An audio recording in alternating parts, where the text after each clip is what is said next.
woolly jumper. Thank you. I do. My jumper is woolly. Where are you? Okay, I'm in the middle bedroom. Oh. Wow. Is that your usual, I mean, under normal conditions, that would be your usual second recording studio. It's my second recording studio because, as you know, we have very high ceilings in this flat. And so I go to the place that's got the most soft furnishings to try and absorb some of the resonance. And I stick my head under a cushion. You can, it's very glam. You certainly can roll your R's, can't you? Years of training, baby. Years of training.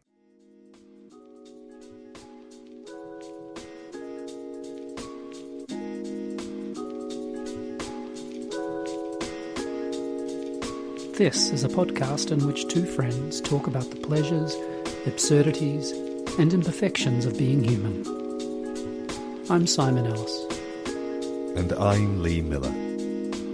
Welcome to Midlifing.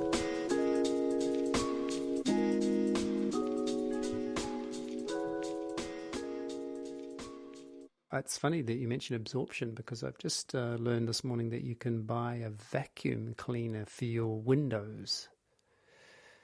A condensation vacuum cleaner.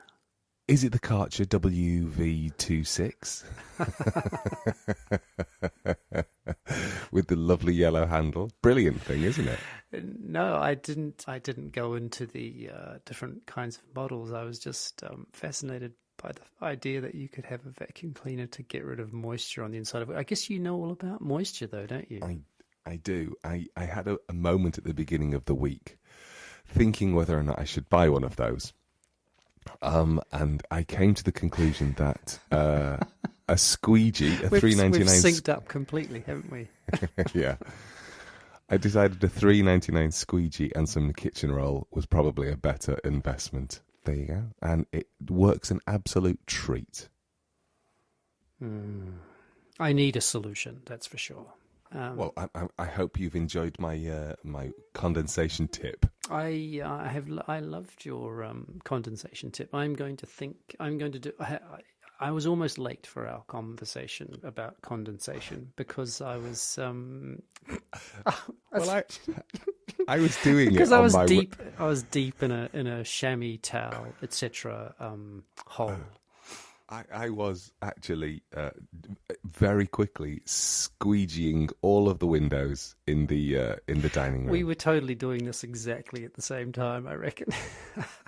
Different landmasses, same problems. Speaking of... Okay, finished. No, speaking of moist, the word moist, is that a thing that you're aware of in this country that people don't like describing cakes as moist, that the word moist makes British people, particularly English people, a little uncomfortable?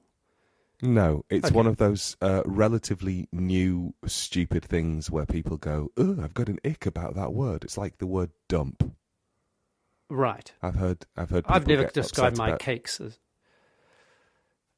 moist or a dump. Dump. No, but there are certain words that suddenly seem to have popped into Icksville. Moist is a perfectly acceptable word. You can use it for cakes. You can use it for walls. So you don't share that. Of course you don't. No. Yeah. Hey, I forgot to say Happy New Year.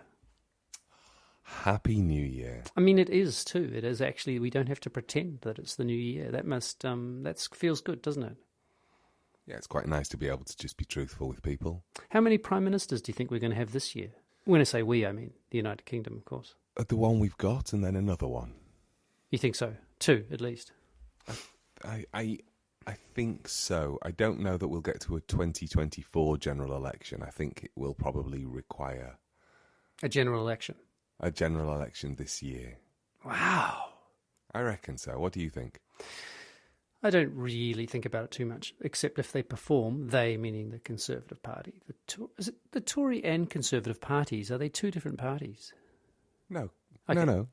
Anyway, the Tories is the old the old name. Conservative and Tories.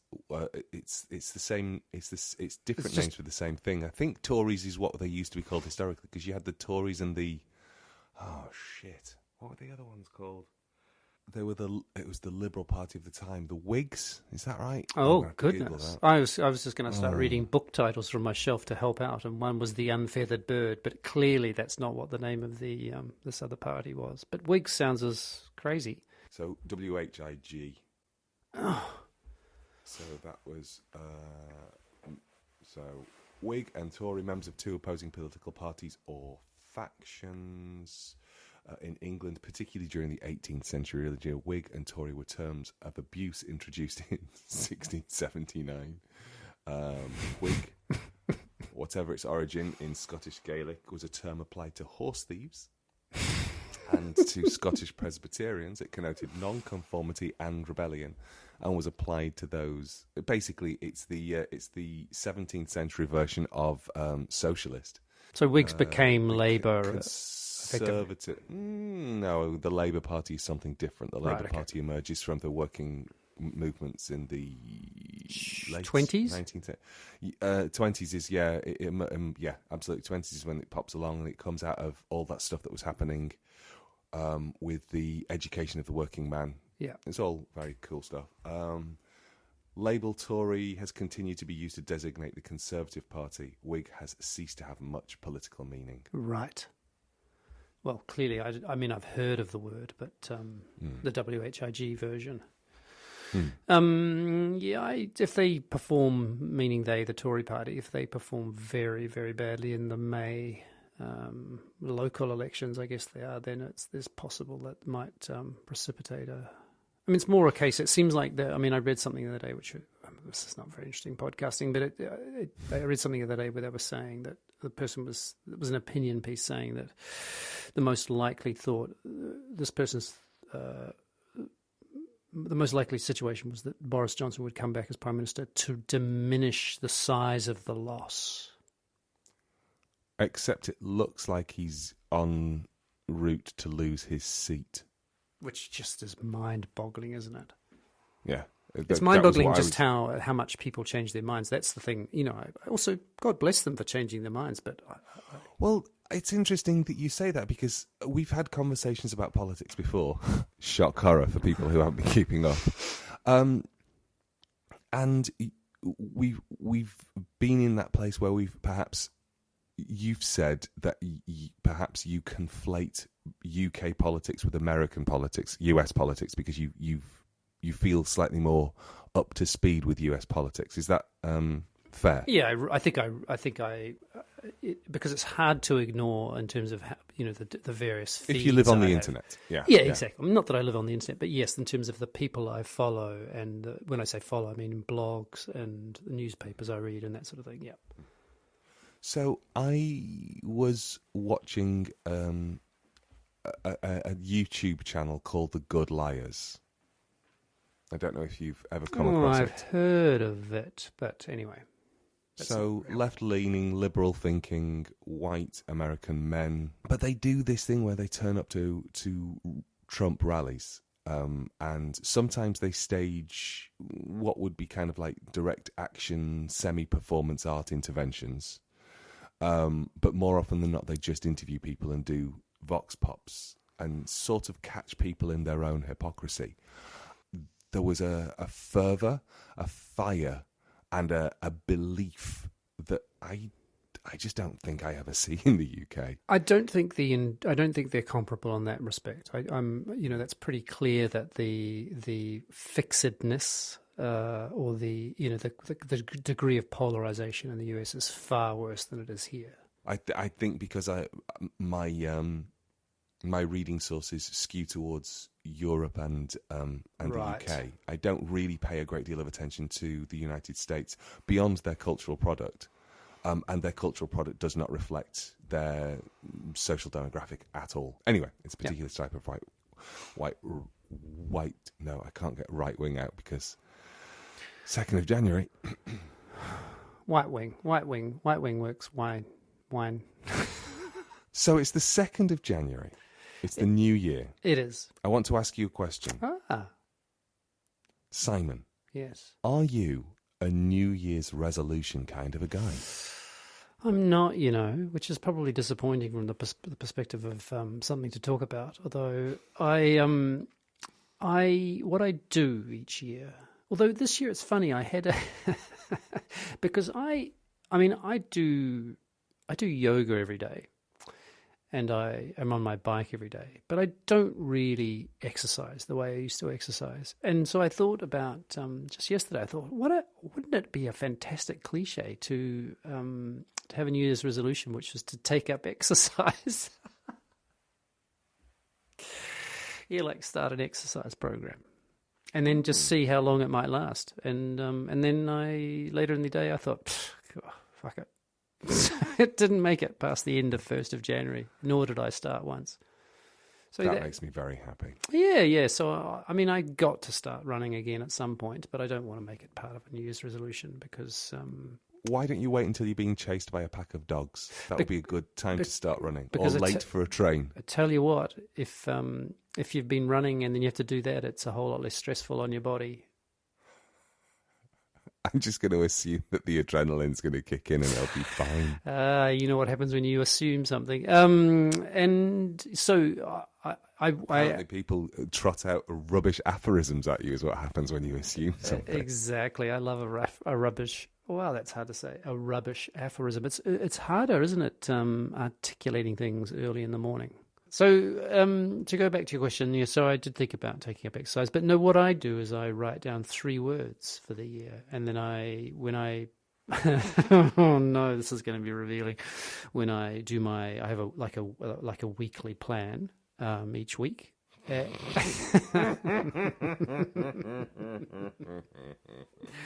Because at the end of the week I do Of course you do. At the end of the week I do a kind of a summary, like a reflection on what happened in the week, and then what has to happen the following week, and then those 3 words are always at the top of that plan. So they're sort of part of. They don't just disappear. If you understand what I mean. I understand. Can I ask you a question? And I don't want you to. Is this about Trello? We'll get there, but not online. Do you feel that this has made you more successful or productive? Or is it for your well-being that you keep lists in the way that you do? So it's definitely not because I want to be more productive. It's definitely not. I don't have any aspirations towards productivity. Although I have had, no question. It's much more because I understand what my job is, and I try and go, what are the best conditions under which I can do my job, or by which I can do under which will do. And I know for sure that understanding what I should be spending my time on, and only spending my time on that, because if I'm doing, for example, writing is not something I can just conjure up. It's something that requires deep thinking, and it's cognitively complex, that I need space and time to do that. I can't just squeeze it in between things. Because if I just squeeze it in between things, I just end up writing the same stuff. I just spew out whatever's at the top of my head. It's not deep and complex work. And so that process is just a matter of going, here is the space in order for me to do my job as best I can. And also I really like that kind of writing. You know, if that's that's a big part of my job. That's really helpful. It's not because I want to. It's not because I want to do more of it or be the best or anything like that. Absolutely not. I have very little motivation. I'm not motivated in those sort of competitive ways. I'm much more motivated by the kind of the sort of my internal challenges of it, really. Okay, because I was starting to, just feel shit at life. I don't do any of those things. I'm sorry. It is also because when I do have those moments when people ask me where it's about what I do, where I start to feel like I'm, I'll just say an outlier. because people go, oh, how did you go about it? And then I start, and then you can see them, their eyes. I can't see your eyes now, but I imagine they start to go, oh my God. You know, if I really got into what I do, it is a little bit full on. I think, yeah, I think I knew that it was a bit full on, because I have sort of seen you do it, and I live with somebody who is at the opposite end of the spectrum. Yes. In that this unnamed spectrum. It's a plannedness, a spectrum of planning? No, a spectrum of organisation? I don't know. I guess organisation. I mean, she sort of floats in a soup of ideas. And she writes a lot. Yeah. An awful lot. And she reads widely and deeply. Yeah. And I'm often not often, I'm constantly humbled by her ability to just be interested in things. Because I'm just not interested in anything in the way that she is. But there is absolutely no sense that for her to organise that. Yeah. There is no sense that she wants to do that. It's just she'll read and read and read and read, and then all of a sudden I'll look in our shared sort of cloud drive, and there'll be something really interesting for me to read, and it's like, oh, look at Bob, she's been writing something good. So that's how, yeah. And I don't know how I would. I think I don't like. I admire that in a way, but I think that I would. I think I just get a little bit too distracted by things, and so I would end up. So if I did, so the sort of the discipline, if I can call it that, is, or the sort of structures make it possible for me to be more playful and to have free time and to be stepping away. Like they give me, they're kind of like they're structures in order to be able to play. But no New Year's resolution, just 3 words. 3 words, yeah, exactly. Have you chosen your 3 words for this year? I have actually, but I think I'm going to I'm not sure about them. I can tell you what they are. They're curious, actually.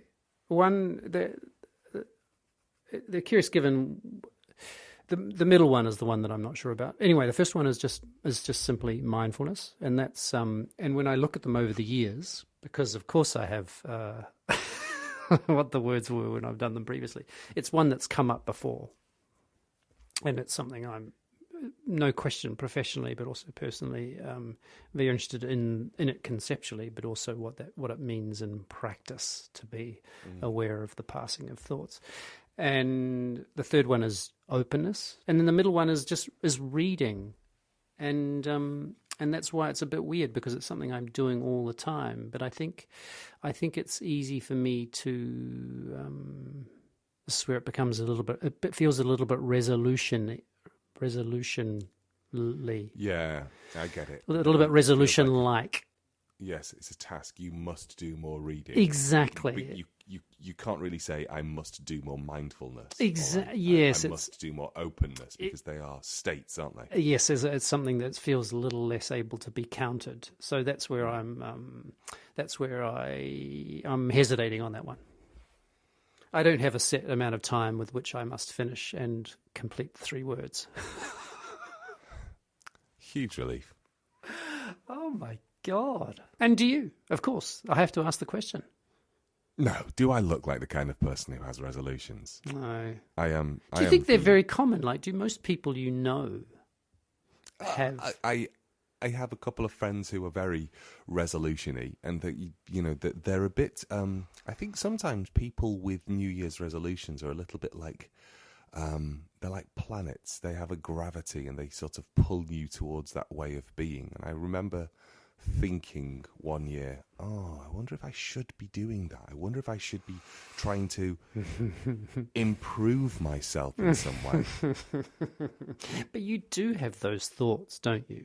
You do, not in resolution-like thoughts, but you do have the thought where you go, I'd like to be better at that. Oh, all the time, but I find years, whether they are mine, as in the day that I emerged on the planet, or whether they are, Western arbitrary calendar. Yeah. I find them really unhelpful They're super arbitrary, aren't they?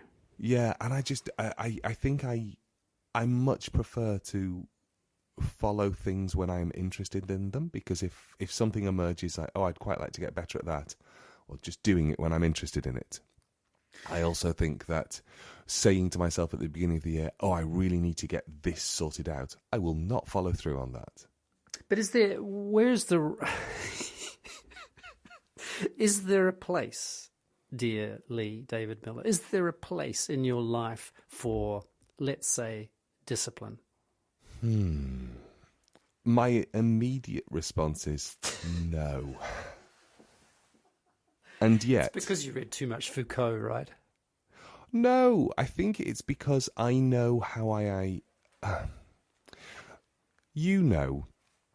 went through a long period of being a very disciplined yoga practitioner. You sure did, actually. And I started to make my way through the Ashtanga series, and I got to the beginning of the third series. And if people don't know what those series are, the third series it starts to get super, super complex. Like it's serious yogi shit, really, isn't it? It is. And I've only ever been, the times I've done Ashtanga, I've only ever been in the first series. The primary series. No, it's super hard. And then I made my way through the second series, which is progressively, it gets progressively definitely harder. knottier. It's knottier. It's more backbendy. So if you are not particularly backbendy, and I'm a forward folder. My body folds forward better than it bends backwards. It's just the way it's been constructed. So for me, that was more of a challenge. And then the third series becomes, and anybody who is an Ashtangi will go, oh, you're boiling it down a bit too easily. But I will continue to do so. We've got some serious Ashtanga listeners, of course. They tend to gravitate towards us. I don't know why, but they do. Third series gets quite arm balancy. Yeah, season three of Ashtanga. Yeah. And I think that, so as you know, I was practicing. I was going to 3 2-hour classes a week, and then practicing on the remaining days with a Saturday off myself for at least an hour. So discipline is something that when it's in my body... It's a lot of condensation, by the way, listeners. Lee Miller is a very sweaty human being. There was a lot of serious condensation on the inside of those windows and telnets. It's true. I cannot remember the last time I sweated that much. But I had too much cheese the other night. I'm sure it was that night. Discipline gets out of whack in my body. So it kind of I don't do well with that level of discipline.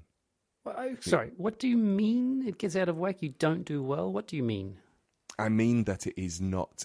It becomes undisciplined. Your body does, or the discipline does? No. My approach to the world becomes undisciplined because I am effectively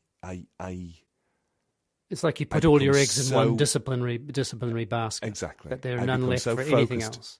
I become so focused on that thing that I don't pay attention. I stop being mindful of injury because I want to be successful in this posture. So I'll cope with not just discomfort but pain, and so there is that sense that So you asked the question, where does discipline sit for me? Or is there room for discipline in your life? Yeah.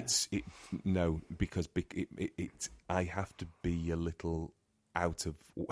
I just need to be undisciplined. But can you have micro doses of it?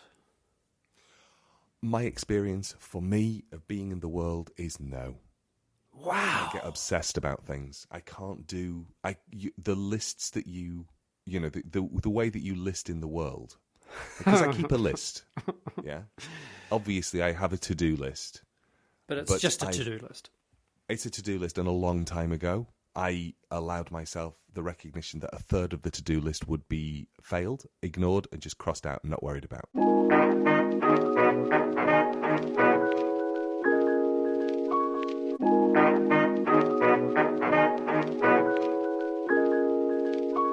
What are you going to do today? I don't know, actually. I'm going to read. and I'm not going to go for a run because Monday's not. It's Monday today, isn't it? It's for listeners. We don't record on the same day. Yes, I'm pretty sure it's Monday. So I don't know. Nothing. I'm going to do some yoga now, actually.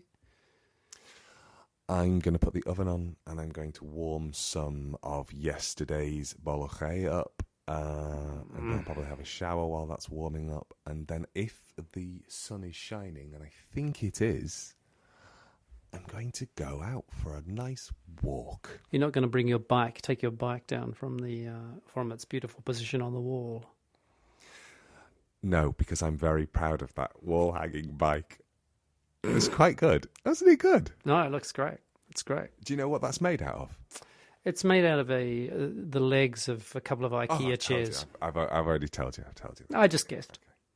Okay. I'm actually. Yes, I've told you. Before yoga, I think I'm going to buy some kind of cloth to wipe the windows down. Oh, like online rather than go out and buy one? Yeah, everything's closed.